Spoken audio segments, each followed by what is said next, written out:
Man, I've been looking at these new card reveals for EX6 and new Spartamon, new Teolutamon. Is it time for me to finally put back on my Cope Conductor hat for the Ragnarlord train? I really want to believe this time, but after that last starter deck... Anyway, I'll put my Ragnarlord woes aside for just a moment. Hopefully we get some new support for that pretty soon. But anyways, we are here to talk about the third week of the BT16 Beginning Observer meta report for Japan and the rest of Asia. As many avid watchers may know, last week we had the Japan Nationals, and in my second week video, I actually covered the Japan Nationals as kind of a special bit. If you want to know more about that event, as well as some of the decks that were represented in the top 6, take a look at that video. Additionally, if you want to see some of those decks in action, I actually did a stream where I watched some of those matches and gave some commentary over them, so feel free to take a look at that video on the channel as well. It should be under the live tab, not under the videos tab, which you're probably used to. It's a bit of a long one, but the matches there were incredible and I wholly recommend them. Coming off of the Japan Nationals, it really feels like that event changed the landscape for BT16. There's been a big shift in the most popular decks brought to events, which we'll talk more about today. That being said, let's take a look at some event results, a couple of key takeaways, and a close look at some of the decks that topped over the course of the past week. So as we dive into our results, Numemon is now the new talk of the town. With 9 out of the 32 players at the Japan Finals bringing this deck, there's been a huge explosion in its popularity and a lot of people have been trying it out. Again, if you want to see a couple different variations of this deck that were in the top 8, then do me a favor and take a look at my week 2 video where I cover a couple different builds. Another interesting revelation from last week is that Finralugomon is starting to rise up the ranks. Again, I talked about it in previous videos. It feels like this time it's a very OTK heavy deck, but the execution is a bit more difficult than previous iterations of Lugomon. In the week 1 meta report, we actually took a look at the updated version of Finralugomon. So if you want to know more about that deck, hop over to that video and give it a watch.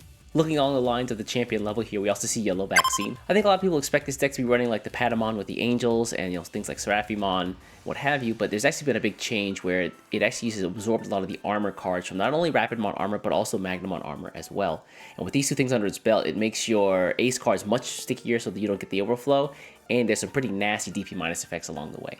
So moving down to the rookie level, we see DigiPolice sneaking in a couple of wins here. They receive some great support in the form of the new Tankdramon from BT16, that provides flexible, interesting, and much needed removal for the deck. And then finally taking a look at the in-training level, it's kind of a mystery to me and really baffling why we are looking at Tyrant Kabuterimon and Imperial Dramon both at this level. I feel like the decks in this case are a bit underperforming. Well, I know that they're both quite good, and to see them only have one win over the course of a week is kind of strange. It could be a byproduct of people using Numemon, where they would normally be playing Imperial or Tyrant. In this case, they're just trying out the new deck. Again, that's just conjecture, but I'll definitely have my eyes on these two to see if they bounce back in the following weeks. If you had your eyes open looking at the event results, you probably noticed there was a single Bagara Army win last week. That came out of an event from Taiwan, and we're taking a look at the list on screen right now. It always felt like to me that Bagara Army was a little bit before its time, where it was introduced into the game before ace cards existed, so lots of the control duels that the level 4s have for this deck didn't really have a follow-up in the form of ace cards. I'm hoping that in the future this archetype receives a little bit of support in the form of some ace cards, because I think it can do some really crazy things. What I think is really interesting about this list is something that I think is happening across the game right now, and that is, if you find you're playing a deck that typically can either Digicross or has Digimon that focus on the level 4s and above, you can just fill up the level 3s with Ukomon. Ukomon, of course, being able to search or gain memory depending on the version you're using, and hatch a new egg, lets you keep tempo every single turn, and always lets you have that extra draw for an Evo lined up and raising. In the past, this deck had to rely on expensive cost level 3s with a play cost of like 4 in order to pad out their lower end, but now with Ukomon, you can reduce that cost and get a lot more value and speed out of it. The promo Skull Knightmon is a welcome addition to this deck as well, being able to give security attack to some of your higher level Digimon in the case of your Bagaramons, but also letting you play a U-Tamer whenever he's destroyed and then save immediately is such a nice way to gain memory, get a free Tamer, and get card draw all at the same time. Beyond that, lots of level 4 control tools are familiar here if you played this deck before. Things like the Leomons here to gain card advantage and memory if your opponent adds cards to their hand by an effect. Things like the Troopmon here to gain memory whenever your opponent plays a Digimon. A couple copies of the Musou Knightmon here for D-Digivolution effects, one of the more powerful removal effects in the game right now, especially with ace cards running around. And then your big boss monsters in the form of Bagaramon and Darkness Bagaramon to stop your opponent from playing Digimon, putting cards in their sources, them attacking, or Digivolving. I mentioned before some nice future support for this deck would be a really good level 5 ace card. Unfortunately, Purple doesn't have the great ace choices that a lot of other colors have right now, but they do have the Vondamon or Myotismon ace, which this deck takes advantage of. In the past, I feel like one of the biggest obstacles for this deck was trying to dig your U-Tamers out of your deck and then get them onto the board as fast as possible so you can start to rack up those memory and card draw effects. But with the addition of the Ukomon, Promo Skull Knightmons, the Damemon, as well as the Myotismon ace here, I feel like pulling those out of the deck and then getting them played is now easier than ever. Another really cool selling point for this deck is that because Darkness Bagaramon I think is one of the cheapest secret rare cards in the game, Putting this thing together is actually not that costly. So looking for a cheap deck to just try out, that's something out of the ordinary, definitely recommend the Vanguard Army. Additionally, I want to give a shout out to the Digito folks over in Taiwan. If you guys want to take a look at the finals where this deck fought against Royal Knights, check out the channel. I'll put a link to the video in the description below. The next list I want to take a look at is going to be DigiPolice that I talked about before. I mentioned that the new tank Digimon from BT16 gives some welcome removal that this deck really needed in the form of lowering all of your opponent's Digimon's play costs. That way other effects in the deck for the turn can also hit those Digimon that they wouldn't normally be able to touch before. Additionally, the inheritance effect of being able to de-digivolve whenever you play a Digimon is really nice, especially when you combine that with something like the Brigade Dramon who does that end of turn. And while I really only mentioned the tank Dramon before, I think it's also important to note the Seals Dramon and Command Dramon who also beef up this deck quite a bit. The Command Dramon being able to buff your Digimon's DP by 1000 not only as the card's effect, but also an inheritance, so you keep that moving forward. And while the new Seals Dramon has that same effect in inheritance, its on play and on Digivolve effect allows you to take cards from your trash, add them to the top of your deck, and then give one of your Digimon rush for the turn.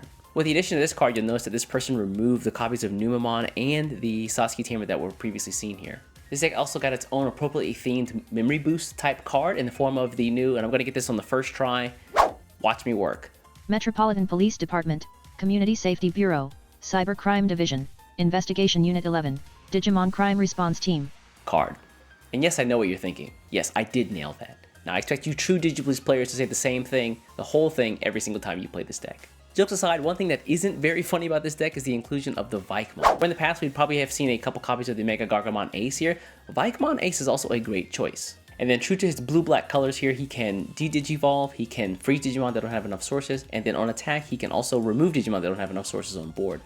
Personally, I really like Mega Gargamon Ace's Don't Evolve effect, but here Vikemon can freeze enough Digimon to really let the rest of the pack run forward and win the next turn. If you've been a D-Brigade or DigiPolice fan in the past, then I definitely recommend trying out this new version with the Seals Dramon and the Metropolitan Police Department, Community Safety Bureau, Cybercrime Division, Investigation Unit 11, Digimon Crime Response Team. Option card to try out new forms of aggression. And then finally, looking at Yellow Vaccine here, I mentioned that this deck is taking on a more armor-based approach, where in the past it was more focused on the Angel cards. Now we're taking a look at more of the Rapidmon X as well as the Magnamon X cards. The level 3s for this deck have pretty much been gutted to only include the most essential cards in the form of things like Patamon as well as a couple copies of Pillowmon to stop other decks from playing Digimon by effects, considering effects like Partition as well as Numemon exist in the game right now. The rest of the level 3s of course being padded out with things like Ukamon here for maximum search and then maximum memory every single turn. Level 4s in the past for this deck were pretty contentious, but now with the armor focused version we see almost exclusively Rapidmon. As a nice little touch, this deck does keep a couple copies of Tailmon as well as the Lynxmon introduced in BT16, who can Digivolve over Tailmon, has Armor Purge and also Raid, although I guess that's not super important for 5000 DP Digimon. I guess the one counter argument here is that it does give minus 3000 DP, so that's also useful. And then the level 5 slots here, just a couple copies of the Anjouwomon Ace here. You don't really need level 5s for this deck, considering you can get to your level 6s pretty easily going from the Rapidmons here to the Rapidmon X's. For some truly nasty options though, if you do end up going into your Anjouwomon Ace here, you have the option of going over that with a Magnamon X antibody, which makes the Ace card way stickier, so you almost never hit that overflow effect. What's nice about this is you can actually reduce this Digivolve effect from 4 to 3 using the Awakening of the Golden Knight option card here. Speaking of this option card, I am kind of surprised this isn't a couple copies of Emissary of Hope. Personally, I feel like one cost to search your security to Digivolve into something that's level 6 or lower is a little bit more efficient than the Golden Knight option card here, but to each their own. And if your worry here is that, oh, well, you're going into armor cards which aren't Vaccine, actually, Magnamon X, Rapidmon X, and the Rapidmons are all Vaccine. Yes, I was just as surprised as you were when I learned that. And then finally, it would not be yellow if it didn't have a couple copies of Shine Greymon Ruin Mode, and that's why you see 2 copies here at the top end. So final thoughts here with a super optimized level 3 selection as well as a very DP heavy focus level 4 and up. This deck has tons of ways to remove Digimon from the game, has tons of ways to survive based off of the armor cards, and then a top end with Shine Greymon Ruin Mode and Magnamon X that are almost nearly insurmountable. After looking at a list like this, it's no wonder why this deck was so widely represented at the Japanese finals. So with that, we're going to bring this meta report to a close. Again, I'm really interested to see how Numemon shakes up the game and how things evolve and adapt around it. Additionally, I want to really keep my eyes on Tyrant Kabuterimon and Imperiodramon, considering their really poor performance this week. I want to see if that carries on into the future, based on the Numemon changes, or if that's a one-time thing. A few last things before I get out of here. If you are a Digimon event organizer or tournament organizer, do me a favor and hit me up either on Discord or on Twitter. I'm looking for folks to reach out to help them improve the Digimon locals, whether that's through improved prizing support, or you maybe helping them get new equipment for their stream, or maybe new cameras so they can record locals and upload them online. Just a way to get back to the community to make it a better place for everybody, and just to give more Digimon content to the folks out there who want it.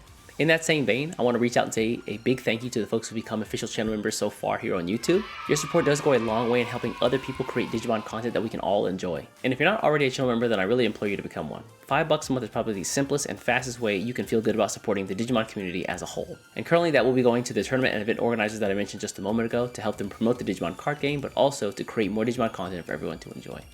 Anyways folks, I'm going to get out of here. Before you get out of here, do me a favor, hit the subscribe button, and I'll catch you in the next one. Take care.